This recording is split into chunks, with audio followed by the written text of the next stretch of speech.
முத்தமிழறிஞர் டாக்டர் கலைஞரின் 103வது பிறந்தநாள் விழா பொதுக்கூட்டம் 6/6/2026 அன்று மாலை 6:30 மணி அளவில் மயிலாப்பூர் நொச்சிநகர் சிந்தனை சிற்பி சிங்காரவேலர் சாலையில் தென்சென்னை மாவட்ட துணைத் தலைவர் TR சேதுராமன் தலைமையிலும் பொதுக்குழு உறுப்பினர் கோவி ராகவன், மாவட்ட இளைஞரணி தலைவர் நா. மணிதுரை, மாவட்ட இளைஞரணி செயலாளர் பெரியார் யுவராஜ் முன்னிலையிலும் நடைபெற்றது.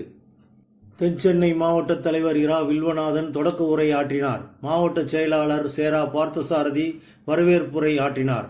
மாவட்ட துணைத் தலைவர் மு. சண்முகப்பிரியன், மாநில இளைஞர் அணி இணை செயலாளர் சோ. சுரேஷ், திராவிட முன்னேற்ற கழகத்தின் இளம் பேச்சாளர் கோகுல் என்கிற குயிலன் ஆகியோர் உரையாற்றினர். திராவிட முன்னேற்ற கழகத்தின் மயிலாப்பூர் மேனாள் சட்டமன்ற உறுப்பினர் மயிலை தா. வேலு சிறப்பு அழைப்பாளராக கலந்து கொண்டு உரையாற்றினார். இறுதியில் கழக துணை பொதுச் செயலாளர் வழக்குரைஞர் சேமே மதிவதனி சிறப்புரை ஆற்றினார். எஸ். முரளி, மயிலாப்பூர் கிழக்கு பகுதி செயலாளர் திராவிட முன்னேற்ற கழகம், ஆ. தேவசேனன், 125வது வட்ட செயலாளர் திராவிட முன்னேற்ற கழகம் மற்றும் திராவிட முன்னேற்ற கழக பொறுப்பாளர்கள் பங்கேற்றனர். முன்னதாக அறிவு மாணனின் பகுத்தறிவு இசை நிகழ்ச்சி நடைபெற்றது. சாலையின் இருமருங்கிலும் கழக கொடிகள் கட்டப்பட்டு சிறப்பான முறையில் நிகழ்ச்சி விளம்பரப்படுத்தப்பட்டது. மாணவர் கழக பொறுப்பாளர் வி. யாழ்வழி நன்றி உரை ஆற்றினார். குணக்கடல் என்று அழைக்கப்படும் வங்கக்கடலோரம் நடைபெற்ற இந்த நிகழ்ச்சிக்கு ஏராளமான பொதுமக்கள் கலந்து கொண்டு திராவிட இயக்க வரலாற்றினை செவிமடுத்து எழுச்சி பெற்றனர். இதேபோல் முத்தமிழறிஞர் டாக்டர் கலைஞரின் 103வது பிறந்தநாள் விழா பொதுக்கூட்டம் தமிழ்நாடு முழுவதும் நடைபெறுகிறது. 103 பொதுக்கூட்டங்கள் விழாவாக தளபதி முடித்தார் பெரியார் நெஞ்சின் முல்லை அனைத்து ஜாதியும் அச்சகரே அடஜாதி கொடுமைகள் நீக்கிடவே நல்ல வழியும் செய்தாரே நம் தளபதி வாழ்கவே.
50 ஆண்டுகள் தலைவராக பொறுப்பேற்றிருந்தார். கிட்டத்தட்ட அவர் தன்னுடைய வாழ்நாளிலே ஒரு மிகப்பெரிய இயக்கம், 75 ஆண்டுகளை கடந்து கம்பீரமாக நடைபெற்றுகின்ற இயக்கம். இந்த இயக்கத்தின் தலைவராக 75 ஆண்டுகள், 50 ஆண்டுகள் தலைவராக இருந்திருக்கிறார். அந்த 50 ஆண்டுகளில் அவர் ஆட்சி பொறுப்பேற்றது எத்தனை வருஷம் தெரியுமா? 19 வருஷம்.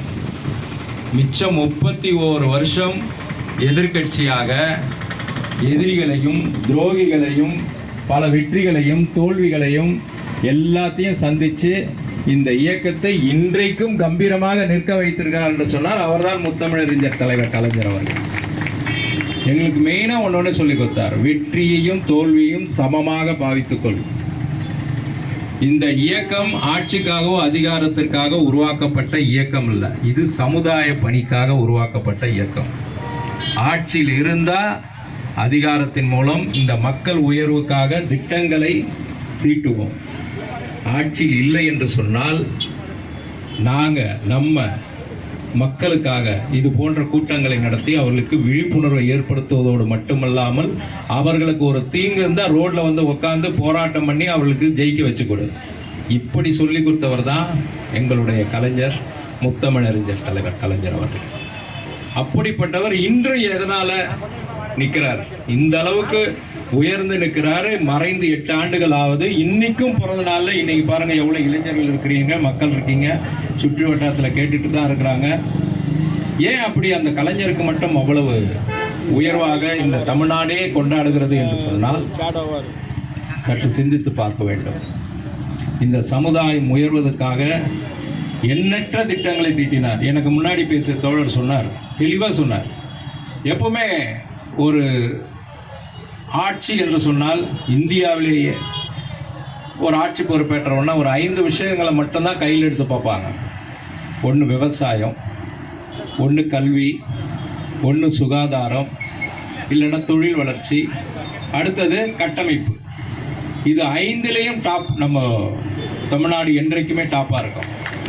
ஆனால் அதையும் தாண்டி சிந்திச்சவர் யாருன்னா நம்முடைய முத்தமிழறிஞர் தலைவர் கலைஞர். இந்தியாவிலே யாருமே சிந்திக்கல. பெண்களை முன்னேற்றணும், சமூக நீதி வேணும், எல்லோரும் சமமாக நடத்தப்பட வேண்டும். இதில் ரொம்ப தெளிவாக இருந்தார். உதாரணத்துக்கு ஒன்று சொல்கிறேன். இப்போ இந்த கட்டிடங்கள்லாம் இருக்குது, ஒரு எக்ஸாம்பிள் தான், ஒரு உதாரணத்துக்கு தான் சொல்கிறேன். இந்த ஒரு 10 பிளாக் இருக்குது. இந்த 10 பிளாக்ல 2 பிளாக் தலைமுறையாக இருக்கிற அந்த 2 பிளாக்ல இருக்கிற குடும்பம் உயர்கல்வியை படிக்குது. அரசாங்கத்தில் மிகப்பெரிய பதவின்னு வச்சுங்க, நீதிபதியாவோ டாக்டராவோ வக்கீலாவோ இன்ஜினியராவோ யார் வர முடியுது என்று சொன்னால் அந்த 2 பிளாக்ல இருக்கிறவங்க தான் வரான். மிச்சம் 8 பிளாக்ல இருக்கிறவங்க 8வது 10வது மேலே போக முடியல. இதெல்லாம் சிந்திக்கிறாரு. இந்த ஏற்றத்தாழ்வு ஏன் வருது? அப்போ சொல்றாரு, இவங்களுக்கெல்லாம் படிப்பு கொடுக்கணும். படிப்பு கொடுத்தா மட்டும் போதாது, இடஒதுக்கீடு கொடுக்கணும். எப்போ போனாலும் அவங்களுக்கு தான் இடம் கிடைக்குது. அரசாங்கத்தில் ஒரு 10 உத்தியோகம், ரொம்ப உயர் உத்தியோகம் இருக்குதுன்னு சொன்னால் அந்த 2 பிளாக்கில் உள்ள குடும்பங்களுக்கு 8 பதவி போகுது. மிச்சம் 2 பதவி யாருக்கு வருதுன்னா இந்த 8 பிளாக்ல இருக்கிற குடும்பங்களுக்கு வருது. இப்படித்தான் இருந்த இந்த தமிழ்நாட்டை மாற்றி காட்டி இன்றைக்கு இந்த பகுதியில் உள்ள இளைஞர்கள் ஒரு இன்ஜினியராவோ ஒரு டாக்டராவோ ஒரு வக்கீலாவோ வந்திருக்கிறார் என்று சொன்னால் அன்றைக்கு கலைஞர் தீட்டிய திட்டங்கள் தான் அதற்கு காரணம் என்பதை இன்றைய இளைஞர்கள் மறந்துவிடக்கூடாது. இன்றைய இளைஞர்கள் நினைச்சிட்டு இருக்காங்க, ஏதோ சாதாரணமாக ஒரு ரீலை பார்த்துட்டு இன்னைக்கு ஆட்சி மாற்றாங்க. நாங்கள் கவலைப்படவில்லை. அந்த தோல்வி மக்களுடைய தோல்வியை தவிர எங்களுடைய தோல்வி கிடையாது. அவர் ஒவ்வொன்றும் சிந்தித்து பார்த்து செய்தவர். எனக்கு முன்னாடி சொன்னார் சமத்துவபுரம். எதுக்கு சமத்துவபுரம்? எல்லாரும் சொல்லுவாங்க சமத்துவபுரம் அப்படின்னு. ஆனால் அதுக்குள்ள உள்நோக்கத்தை நீங்கள் பார்க்க முடியவில்லை, பார்க்கல. இந்த இளைஞர்கள் அதை பற்றி சரியாக தெரியல. ஒரு கிராமத்துக்குள்ளே போனால் நாயக்கர் சந்துன்னு இருக்கும், முதலியார் சந்துன்னு இருக்கும், ஐயர் சந்துன்னு இருக்கும், காலனின்னு இருக்கும். இதையெல்லாம் உடைச்சி காட்டி சமத்துவபுரம்னு ஒன்று உருவாக்கி எல்லாருமே அதில் குடியிருந்து ஒரு ஊராக சமத்துவமாக வாழுங்கடான்னு சொல்லி கட்டினது தான் அந்த சமத்துவபுரம். இன்னைக்கு 100க்கும் மேற்பட்ட சமத்துவபுரம் இன்றைக்கு தமிழ்நாட்டில் இருந்து கொண்டு இருக்கிறது. சிந்திக்கணும். பெண்கள் எடுத்துங்க, இந்தியாவிலே யாருமே சிந்திக்கல. அவர் செஞ்சார். பெரியாரின் கனவை நனவாக்க வேண்டும் என்று பெண்களை உயர்த்தினால் இந்த நாடு நிச்சயமாக உயரும் என்ற நம்பிக்கையோடு அனைவருக்கும் சொத்திலே சமபங்கு கொடுத்தார். சாதாரண விஷயம் இல்லைங்க. இந்தியாவிலேயே எந்த மாநிலம் துணிச்சலோடு செய்யாத ஒரு திட்டத்தை, ஒரு ஆர்டரை, சட்டத்தை கொண்டு வந்தது நம்முடைய தலைவர் கலைஞர் அவர்கள். எல்லாம் சொல்லிட்டு போயிடுவாங்க, சட்டத்தை கொண்டு வந்தாங்க. ஆனால் அதோட பின்புலம், முன்னோக்கி எதிர்காலத்தில் எப்படி பெண்கள் இருப்பாங்க. பொண்ணை கட்டி கொடுத்தா முடிஞ்சு போச்சுன்னு நினச்சிருந்த காலம் போய் இன்னைக்கு பொண்ணு கட்டின்னு போனால் கூட அந்த பொண்ணை வாமா இதை ஃபங்க்ஷனுக்கு வாமா, நீ வந்து ஃபங்க்ஷன் அட்டன் பண்ணிட்டு போமா, உனக்கு நான் வரேன் இப்படின்லாம் சொன்னதுக்கு எதனால்? அப்பா சம்பாதிச்ச சொத்துல பாதி சொத்து அப்பாவிற்கு பிறகு பெண்ணுக்கும் பங்கு உண்டு என்ற காரணத்தினால் இன்றைக்கு அது மாதிரி ஒரு சூழ்நிலையை உருவாக்கியிருந்தார். படிப்பு எடுத்துங்க. ஒரு காலத்தில் பெண்கள்லாம் படிக்க முடியாது, அவர்களுக்கு ஊக்கப்படுத்தணும்னு நினைக்கிறாரு. அப்போ என்ன பண்ணலாம்? கல்வி படிக்கணும். அப்போ கல்வினா எப்படி பண்ணுறது? சரி, 8வது படித்த பொம்பளை பசங்களுக்கு திருமண உதவி திட்டம்னு ஒன்று கொண்டு வந்து 8வது மேலே படித்தா அவங்களுக்கு வந்து திருமண உதவி நம்ம கவர்மெண்ட் அரசாங்கம் கொடுக்கலாம். இதை கொண்டு வந்தவர் யார்? முத்தமிழறிஞர் தலைவர் கலைஞர் அவர்கள். கோயிலில் கருவறைக்குள்ளே போக முடியாத ஒடுக்கப்பட்ட மக்களை கருவறைக்குள்ளே நிற்க வைத்து பரிவட்டம் கட்டி மாலை போட வச்சது முத்தமிழ் கலைஞர் என்பதை நீங்கள் மறந்து விடக்கூடாது. இன்னைக்கு போங்க கபாலி கோயில் கபாலீஸ்வரர் கோயில் உள்ளே போய் நீ சுற்றி வரும்போது எங்களுடைய திராவிட முன்னேற்ற கழகத்தின் பகுதி செயலாளர் இந்த அம்பேத்கர் பாலத்திலே உள்ள கரிகாலன், மறைந்த கரிகாலனுடைய பெயர் அங்கே கல்வெட்டில் இருக்கும், கோயிலுக்குள்ளே இருக்கும். இதெல்லாம் யார் பண்ணது? முத்தமிழறிஞர் தலைவர் கலைஞர். மொழிக்கு என்ன பண்ணார்? இதெல்லாம் சிந்திச்சு பார்க்கணும். தமிழ்தாய் வாழ்த்துங்க. இந்த மொழி, ஒரு இனம் மொழியை மறந்தால் அவனுடைய வரலாறை மறப்பான். வரலாறு மறந்தா அவன் அனாதையாவான். இன்றைக்கு என்ன நடந்து கொண்டு இருக்கிறது? ஒரு தமிழ்தாய் வாழ்த்து பாட வேண்டும் என்று சொன்னால் யார்கிட்டயோ போய் உத்தரவு வாங்கிட்டு வர சூழ்நிலை இன்றைக்கு தமிழ்நாடு தள்ளப்பட்டு கொண்டு இருக்கிறது என்பதை நீங்கள் மறந்து விடக்கூடாது. கலைஞர் என்ன செஞ்சார்? நீ எந்த நாட்டிலேருந்து வா, பிரதமராக வா, ஜனாதிபதியாக வா, அதிபராக வா, எதுவாக இருந்தாலும் அரசாங்க நிகழ்ச்சியில் நீ கலந்து கொண்டு என்று சொன்னால் தமிழ்தாய் வாழ்த்து முதலில் பாடப்படும். நீ எழுந்து நின்று அதற்கு வணக்கம் வை, மரியாதை செலுத்து, அப்புறம் நிகழ்ச்சி தொடங்கு என்று தமிழ்தாய் வாழ்த்தை உருவாக்கிய தலைவர் முத்தமிழறிஞர் தலைவர் கலைஞர் என்பதை இங்கே உள்ள இளைஞர்கள் நீங்கள் மறந்துவிடக்கூடாது. படிப்படியாக இவரை முத்தமிழறிஞர் தலைவர் கலைஞரை பற்றி பேசினால் நாள் போதாதுங்க, நிறைய பேசிக்கொண்டே போகலாம். எனக்கு பின்னாடி வரலாம், நிச்சயமாக அவர் நிறைய கருத்தை சொல்வார். ஒரு அடித்தளம் விட்டவர். இந்த அரசாங்கம் ஒரு ஆட்சி செய்கிறது என்று சொன்னால் அந்த அரசாங்கத்திலே எப்படிப்பட்ட திட்டங்களை இந்த சமுதாயத்துக்கு செய்ய வேண்டும் என்று உணர்த்தி காட்டியவர், இந்தியாவுக்கே உணர்த்தி காட்டியவர் தான் முத்தமிழ் கலைஞர் என்பதை நீங்கள் மறந்துவிடக்கூடாது. அதை தொடர்ந்து தான் நம்முடைய முத்துவேல் கருணாநிதி ஸ்டாலின் அவர்கள் எப்பேற்பட்ட திட்டங்கள் எல்லாம் அந்த 5 வருஷத்தில் கொடுத்தாருங்க. அவர் என்னென்ன செய்தாரோ அதுக்கு இன்றைய காலகட்டத்திற்கு ஏற்பாக ஒவ்வொரு திட்டமும் படிப்படியாக உயர்த்தி உயர்த்தி உயர்த்தி இன்றைக்கு பெண்கள் எடுத்துங்க. ஒரு மத்திய அரசு ஒரு சர்வே ரிப்போர்ட் கொடுத்துருக்கு. இந்தியாவிலேயே அதிகமான பெண்கள் காலேஜுக்கு போகிறது எங்கே அப்படின்னு சொன்னால் இந்த தமிழ்நாட்டில் தான் அப்படின்னு சொல்லி இன்னைக்கு சர்வே பண்ணி, நாங்கள் சொல்லலை, ஒன்றிய அரசு ஒரு ரிப்போர்ட் கொடுத்துருக்காங்க. இதெல்லாம் எப்படி வந்தது? நம்முடைய முத்துவேல் கருணாநிதி ஸ்டாலின் அவர்கள் காலேஜ் போகிற பசங்களுக்கு, பெண்களுக்கு 1000 ரூபாய் ஒரு அறிவித்தார். அப்போ வீட்டில் என்ன நினைக்கிறான், இந்த பொண்ணை படிக்க வச்சா நம்மளுக்கு எதுவும் சுமை கிடையாது என்று உணர்ந்த காலத்தால் அங்கே அனுப்புகிறாங்க. இதெல்லாம் ஏன் நம்ம சொல்கிறோம் அப்படின்னா, இந்த காலகட்டத்தில் கலைஞருக்கு பிறகு நம்முடைய முத்துவேல் கருணாநிதி ஸ்டாலின் அவர்கள் இந்த சமுதாயத்தை உயர்த்துவதற்காக நிரூபித்து காட்டினார். ஆனால் அது தொடர்ச்சி விட்டு போகக்கூடாது என்பதற்காகத்தான் தேர்தலிலே உழைத்தோம், வாக்குகளை கேட்டோம். ஆனால் ஏதோ ஒரு மாயையினால் இன்றைக்கு ஆட்சி மாறியது. எங்களுக்கு ஒரே வருத்தம் என்னவென்று சொன்னால், இந்த வளர்ச்சி சீராக இருந்தால் சந்தோஷம், இந்த வளர்ச்சி இறங்கி விட்டது என்று சொன்னால் மீண்டும் நம்ம உயர்த்துவது மிக கடினமாக இருப்பது என்பதை நீங்கள் மறந்துவிடக்கூடாது. இன்னைக்கு என்ன நடக்குது? ரீல்ஸ் ஆட்சி நடக்குது. எப்படி வந்தானா, கவர்ச்சி அப்படின்னு சொன்னால் ஒருத்தருக்கு கோபம் வருது. நீங்கள் ரீல்ஸை திறந்தீங்கன்னா கன்றாவியாக இருக்குது. நான் என் ஜாதியை ஒழிந்தது, இந்த எதை அவர் நின்னதுனால ஜாதி ஒழிந்துதான். மயிலாப்பூர்ல எடுத்துன்னு வந்து ஐயரை போடுறாரு. ஜாதி ஒழிஞ்சுதா? மறைமலை நகர் இருக்கிற ஐயரை தூக்கி போய் திருச்சி ஸ்ரீரங்கத்தில் போடுறாரு. ஜாதி ஒழிஞ்சுதா? சரி, நீ சொல்ற, நீ அவ்வளோ வீரனாக இருந்தால் என்ன பண்ணியிருக்கணும்? கிறிஸ்துவர்கள் அதிகம் இல்லாத இடத்துல எல்லாம் நின்று இருக்கணும். போயிட்டு எங்கே நிற்கிற நீ? கிறிஸ்துவர்கள் அதிகம் வாழும் பகுதியான பெரம்பூரில் போய் நிற்கிற. இல்லைனா திருச்சியில் கிறிஸ்துவர்கள் அதிகமாக இருக்கிறன்னா அப்போ மதத்தையும் நீ பார்க்குறல்ல. நெத்தியில் ஒரு பொட்டு, கையில் ஒரு கயிறு, இப்படிலாம் பண்ணிட்டு நான் மத சார்பற்ற அரசு இப்படி சொல்லி ஊரை ஏமாற்றி கொண்டு இருக்கிறார்கள். இதெல்லாம் யோசிச்சு பார்க்கணும். சரி, அவரு தான் அப்படி இருக்கிறாருன்னு பார்த்தா கூட இருக்கிற மந்திரி அதுக்கு மேலே இருக்கிறார்.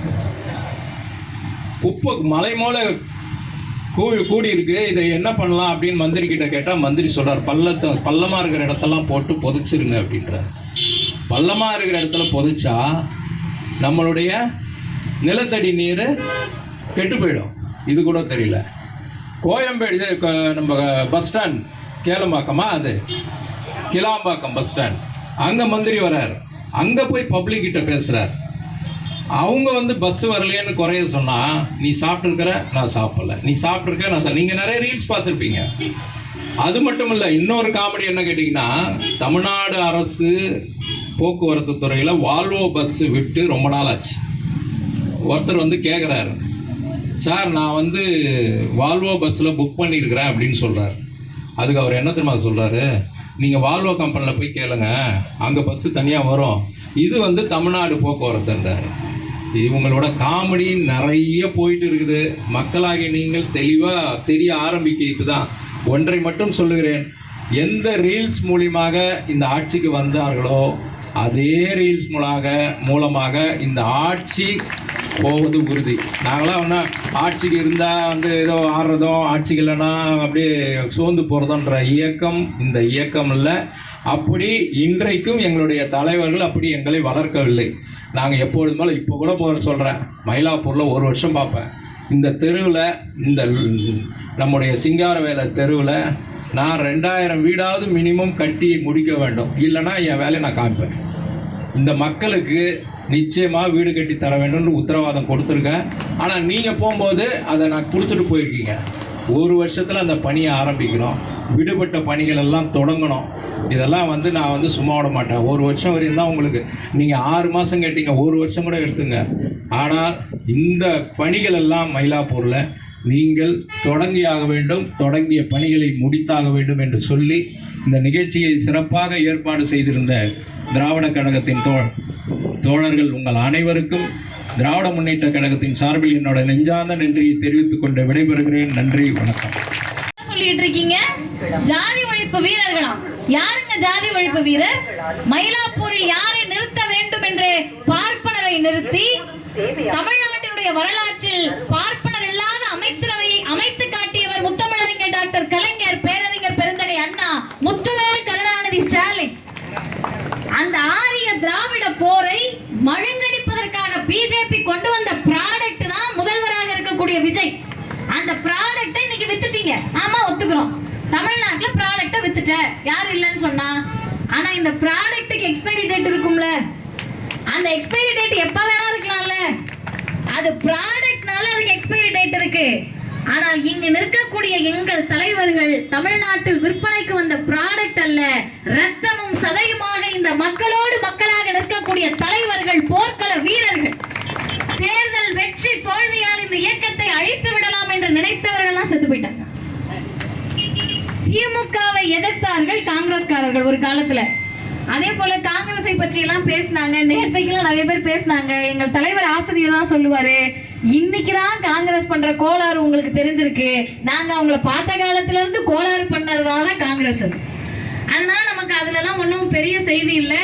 இன்னைக்கு அவர்கள் நினைத்ததை மாங்கு 6 மாதம் பேசி ஒரு ராஜ்யசபா சீட்டு கிடைச்சாச்சு. ராஜ்யசபா சீட்ல மட்டும் தமிழ்நாட்டு நலனுக்கா போய் பேச போறாங்க. அதனால அந்த கதையை அப்படியே தள்ளி வச்சுட்டு யோசிச்சீங்கன்னா, ஆரிய திராவிட போர் அப்படின்னு 2026 பேச வேண்டிய அவசியம் என்ன? நல்லா நிக்கிறவங்க, 2 வீலர் வச்சிருக்கோம், நான் வந்து அப்படியே கேப்ல இறங்குறேன், இங்க எல்லாரும் பயங்கரமா படிச்சிருக்கோம், நுனி நாக்குல ஆங்கிலம் பேசுறோம். பார்ப்பனர்கள்லாம் அவ்வளவு மாறிட்டாங்க. அவங்களும் பேண்ட் சட்டை போட்டுக்கிறாங்க, அவங்க பின்னாடி குடிமை வச்சுக்கிறது இல்லை, நம்மளை ஜாதியை சொல்லி திட்டுறது இல்லை, அப்புறமே என்ன ஆரிய திராவிட போர்னு ஊரை ஏமாத்துறீங்களா அப்படின்னு டெய்லி எங்கள்கிட்ட கேட்குறாங்க. ஆரிய திராவிட போர்னா பெருசா ஆய்வுக்கெல்லாம் ஒன்றும் உட்படுத்த வேண்டாம். சின்ன எடுத்துக்காட்டு சொல்றேன். இதே தெருவில் எல்லாரும் நடக்க முடியும், எல்லாரும் சகஜமா பழக முடியும், எல்லாரும் பேச முடியும், எல்லாரும் நல்ல பேர் வைக்க முடியும், என்ன பிடிக்குதோ அதை படிச்சுக்கலாம், யாரை விரும்புகிறோமோ திருமணம் செஞ்சுக்கலாம், கோவிலுக்குள்ள போய்க்கலாம். இதெல்லாம் நமக்கு தெரிஞ்ச வரலாறு. அப்படிதானங்க, இதெல்லாம் நமக்கு தெரிஞ்ச வரலாறு. இப்போ பஸ் வருன்னு போயிட்டே இருக்கு, மாநகர போக்குவரத்து கழகம் அப்படின்னு எழுதியிருக்கு. நிற்கக்கூடிய இளைஞர்களுக்கு அந்த பஸ் தெரியும், அதுல எழுதியிருக்க சொற்கள் தெரியும். இதுக்கு பின்னாடி ஒரு வரலாறு இருக்கு. ஆரிய திராவிட போர்னா என்னன்னு கேட்டா, இதே பஸ்ல 1928க்கு முன்னாடி உங்க பாட்டதும் என் பாட்டதும் ஏற முடியாது. சூத்திரர்களுக்கும் பஞ்சமர்களுக்கும் இடம் இல்லை. இன்னும் சொல்ல போனால் புரிகின்ற மொழியில் சொல்லுகிறேன், தாழ்த்தப்பட்டவர்களுக்கும் நாய்க்கும் பன்றிக்கும் பஸ்ல இடம் இல்லைன்னு எழுதி போட்டிருந்தாங்க. எந்த பஸ்ல? நம்ம டிக்கெட் எடுத்து போற பஸ்ல எழுதி போட்டிருந்தாங்க. இனிமே இப்படி எழுதி போட்டேன்னா உன் பஸ்ஸோட லைசன்ஸை கேன்சல் பண்ணிடுவேன் சொன்ன இயக்கம் இந்த திராவிடர் இயக்கத்தின் முன்னோடியான நீதி கட்சியும் மதிப்பிற்குரிய ஐயா WPS சௌந்தரபாண்டியனார் அவர்களும். அதுல இருந்து எங்க தெரியுமா இவால்வ் ஆனோம்? மாநகர போக்குவரத்து கழகம் இருக்குல்ல, அது எந்த சாமியும் வந்து குடிக்கல, எந்த நடிகரும் வந்து கொடுக்கல. அதை கொடுத்தது தமிழ்நாட்டில் அரசு போக்குவரத்து கழகத்தை ஏற்படுத்தியவர் முத்தமிழறிஞர் டாக்டர் கலைஞர் அவர்கள். பேருந்தில் ஏறக்கூடாது என்று சொன்னது ஆரியம், பேருந்துன்னா உங்க அப்பா விட்டு சொத்தா என்று அதை அரசுடைமையாக்கியது முத்தமிழறிஞர் டாக்டர் கலைஞர் அவர்கள். அந்த கட்சியினுடைய நீட்சி தான் இருக்கிறதுலயே யார் ஜாதியால் ஒடுக்கப்பட்டார்களோ அவர்களுக்கு அரசு பேருந்து, ஜாதியை விட பாலினத்தால் ஒடுக்கப்படக்கூடிய பெண்களுக்கு கட்டணமில்லா விடியல் பேருந்து என்று கொடுத்தவர் முத்துவேல் கருணாநிதி ஸ்டாலின் என்ற முதலமைச்சர். அக்காங்கெல்லாம் மீன் அறிஞ்சுக்கிட்டு இருக்காங்க. அக்காங்களுக்கு இங்க ஊர் இருக்கலாம், இல்ல வேற ஊர்ல இருந்து வந்து கூட இங்க மீன் விற்பனை பண்ணலாம். சம்பாதிச்சு கையில வரக்கூடிய காசு காலையில இருந்து அவங்க மீன் அறிஞ்ச காசு.